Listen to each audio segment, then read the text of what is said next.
Hey YouTube, this is my Bear Grylls survival knife, ultimate survival knife actually. I got it for my birthday from my girlfriend a few days ago, and I've been testing it pretty rigorously since. And I will do a short review on it and tell you what I think.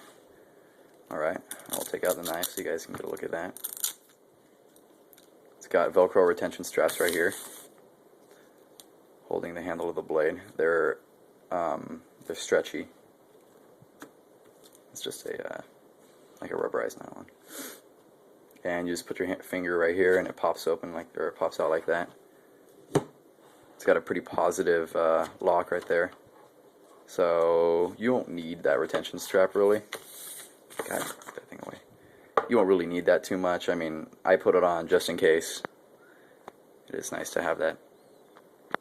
Now, the nice part about this knife, I will talk about, the pros first. I like the weight. It could be a little heavier, but I like the weight because it is light, and it gives you just enough forward weight that you can get a good hack into something. You put your hand pretty far back, and you can get a fairly decent kick with it. The steel is okay for the money. It holds an edge for a while. It didn't come razor sharp, but I did sharpen it. Now, it can slice through your hair. It's shave sharp, as they say. The handle's pretty nice. It's big, and it's got rubber edges right here. It's got little ridges on the back too. It's got pretty deep jimping. Good for holding the knife like this. It was designed to hold it like this, but I don't really. I mean, what are you gonna do? Saw with the serrations or something? I don't know. I'd probably use it more like this. I got pretty big hands. The pommel's nice. I don't think it's the same steel as the actual blade, but it's got the hammer texture on the back, and I have hammered a few things with it, and it feels like it would last, but I don't know. I'd have to really pound on something to. I don't know. If you guys want to donate some money, I'll get a Bear Grylls knife and just beat the shit out of it, but I'm not going to do that to my girlfriend's knife that she got me. It's got sentimental value. The pommel's cool. I hope it's all one piece. I know it's not going to be full tang. I'm sure it goes down to some tiny little strip right here. But I do know the metal right here, where the blade goes around these holes, it actually does go around. Because you can see the metal like kind of sink in right there. It does go around the hole, so that's nice. It doesn't, go inside like some wimpy little tang right there. The finish is okay. I notice as I use it and I wash it more, it becomes more reflective. When I first got it, it was pretty matte, so that's nice. I'll just keep getting it more reflecting, and then you can maybe make a signal someone with it. It does have the top ground out right here, right above where it says Bear and Gerber. It's got about 3/4 of an inch grinded off, so that you can, it exposes the steel so you can use your ferrocerium rod with it. On this side, it's going to be hard to see, but there's actually a little circle right there, and it's got a picture of a flame in it, so that if you're using the knife, from this side, you know where to set your thing, because you won't, see it too well if you're doing that. So that's kind of cool. They think about you. Yeah, and that's the knife. I'll move on to the sheath. The sheath is just as cool as the knife, if not cooler. You can use both of them pretty extensively out in the wild. It is nylon right here. This isn't the strongest nylon. In fact, it's pretty soft. Definitely not 1000 denier. Not sure what it is. But this is Kydex. This part of the sheath, right here, where the hilt of the knife fits into. It does fit pretty snugly. This right here is plastic all the way down. I don't know if it's the same hardness because they put a rubber on the outside, so it's like super sticky. And right here is your fire striker, your ferro rod. I've used it a lot, so it's revealing the nice juicy insides. It's not that little like powder coated outside, and it's just big enough that you can get a decent strike with it. It could be a little bigger. Maybe start, I don't know, maybe it could go up a little here, and then maybe this band right here could go up a little higher. and it comes with a whistle attached to the lanyard. I put it right here. The lanyard was right here in this hole on the pommel, but I like it better on this because let's say your sheath or your knife is stuck in your sheath. I think it's going to be easier to pull this out and use this to whistle. You know, maybe you're like trying to ward off a bear too, so you want to have your knife in one hand and your whistle in another, so you don't have to like hold this up to your face while you do the whistle. You never know. Yeah, the whistle's actually pretty loud. I'll blow it for you. I mean, I'm not trying to do it too loud. I am inside, but it can get up there. This part of the sheath right here is actually held on with Velcro.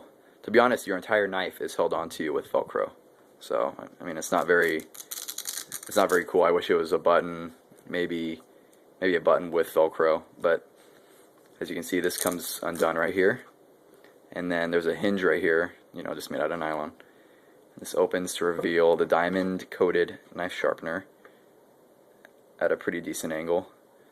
You know, you hold the knife at an angle like this. You know, and you can get a pretty good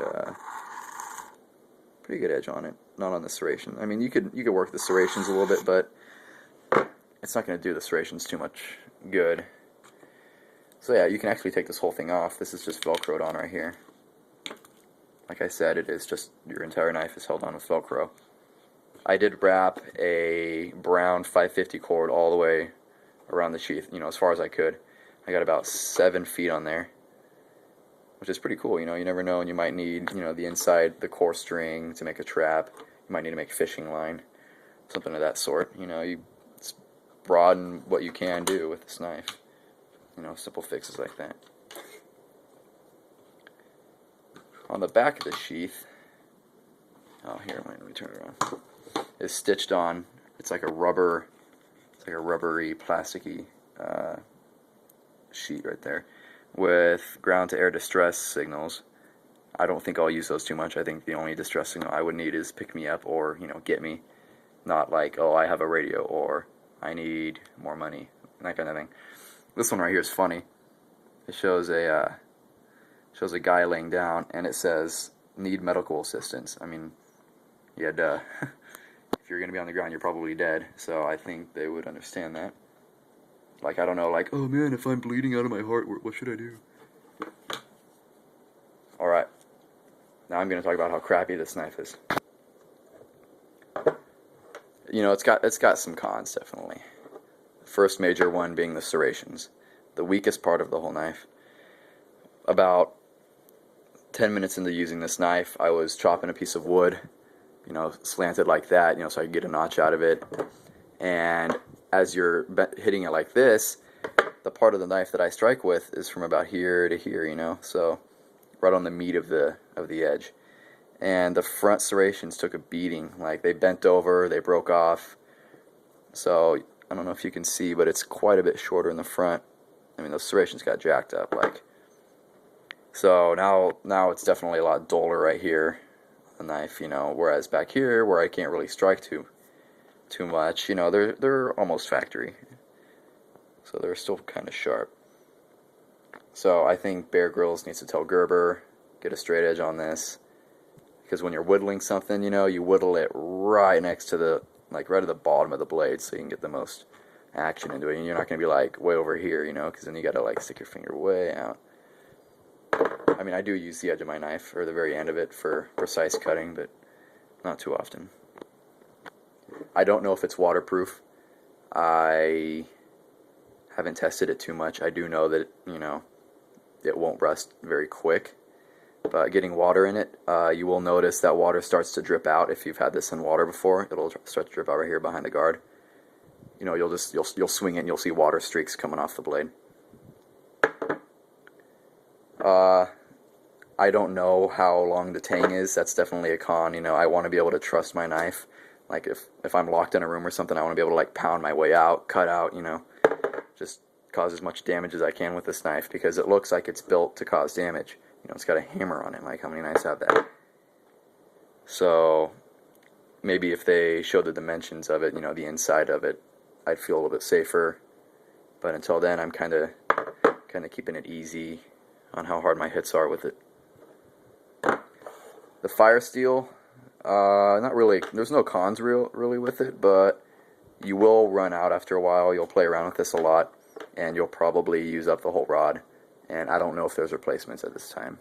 There probably will be eventually. The whistle's fine. Whistle, no complaints. The sheath, I wish the Velcro was a little stronger. I can tell this is cheap Velcro, and I wish these weren't.